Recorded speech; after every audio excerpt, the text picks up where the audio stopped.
Hello, everybody. We're going to talk about the API for OneForm.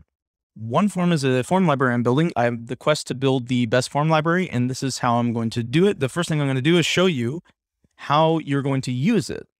But it hasn't even been built yet for many of the videos you've seen, but I want to show you exactly how you're going to use it. This is actually a valid use case. You would do nothing. There's absolutely no reason to do this, but it's valid. It will compile. You can run your React, whatever. We created a component called example form. We are implicitly returning a OneForm, which is OneForm is like really simple. Okay, let's talk about that at least. OneForm is just an HTML form. Nothing special about it. Right now, it looks like this. Or if we want to convert it to HTML, it looks like this is fine. It doesn't break. It doesn't do anything. It doesn't even have any props right now. But let's add some props. The one thing you usually want to do with a form is submit. You want to be able to submit fields. The first thing you need are fields, and then you need to be able to submit those fields. Let's add the fields first. OneForm.field. And that's it. And you put your field on here, which is an input. Every input needs a name, right? Otherwise you can't track it. And it's going to be called name, or it could be called email, or it could be called password. It doesn't matter. I'm going to just have it be name for now. What about, name is fine. This is still valid, but you can't submit the form. Let's make it so you can submit it. Button type equals submit, and boom, boom. Now you can submit the form, but OneForm isn't handling that submission right now. To make it handle the submission, you need to put an onSubmit function in it and give it a function. I've created this function. It doesn't exist yet, but I created it. I'm going to put it over here just so you can see it, but the function does nothing.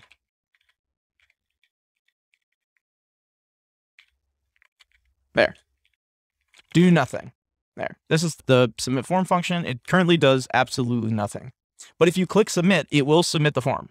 OneForm will see that you've submitted it. Now you're like, how does OneForm know that you clicked this button? Because OneForm is a normal HTML form. If you have a button with the type of submit, that actually internally calls an onSubmit function on the form. OneForm has access to it. So whatever you pass in here has been wrapped. Is wrapped around your submission function and it's put it there. Something to keep in mind with submitting the form is that it only submits. It will only call this function if all of your fields are valid. Validation is built into the form. Now, right now, we're not even doing anything with validation, and everything is valid because there's no validation on the form. When you click submit here, it will call submit form immediately. What's special about this? What are you noticing? Are you noticing that we didn't pass name here? And there are no render props. There's nothing, there's none of this stuff that you might see from a very popular form library that everybody probably is aware of. Something like this. I have no clue exactly the API for it. It's been a long time. But it might be something like this, and you have to put your input in it. You need to put a value in here, and it's going to be something like values, maybe name, something. Values.name. I love how it's off the screen. Let's make it on the screen. You might be used to something like this, but we're not doing that. Ours is way simpler. To me, this looks really simple. This is a very clean API. It's one of my goals. It's a clean API. Now, again, it's subjective, but I think this is pretty clean. This actually works. If I wrote the code to make it, this would actually be valid. So isn't that cool that you can just put something like this, put a name on it and whatever. If you want to put like an on change on here or anything else, you can. It's not going to break anything. It'll still work. I know it seems crazy looking at it that somehow you're able to do this. And yes, I will go into the details when I actually write the code on video. But at this point in time, I just kind of want to show the API. It's very clean. You can add other fields too.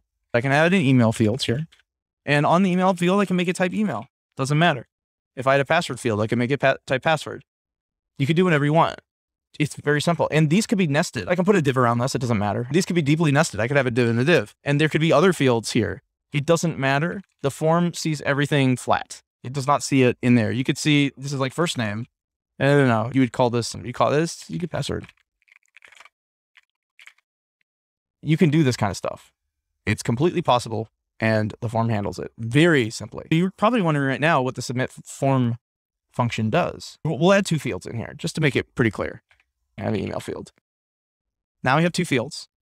We have a submit button and we have a submit form function. So let's find out what this does. It has two values that come in from the object. Now you probably are wondering what's the difference between all values and submitted values? Didn't I submit all the values? No, sometimes you can have fields that show or don't show based on some criteria, like nickname. Maybe you could have something like this as nickname, might be like some state in your application. Now, OneForm does not handle your application state. Something like this, showing and hiding fields, is currently not the responsibility of OneForm. That's the responsibility of your React components. In this case, though, I can hide and show this field.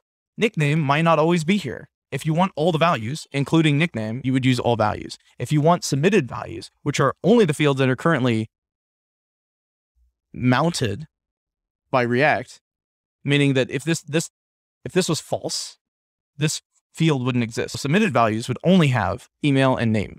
That's really important to understand. And then from here, you can do whatever you want. You can post form fields, and you can, this could be like a fetch call. I don't know what it's going to be, but this is something you're writing behind the scenes. And then it could take fields and could take submitted values. And then here it could be like, I don't know, API form submit. There you go. That's submitting values in OneForm and putting fields in OneForm and hiding and showing fields in OneForm. What do you guys think? How does that look? That's the very, very basics of it. There's far more to it. This is the basics.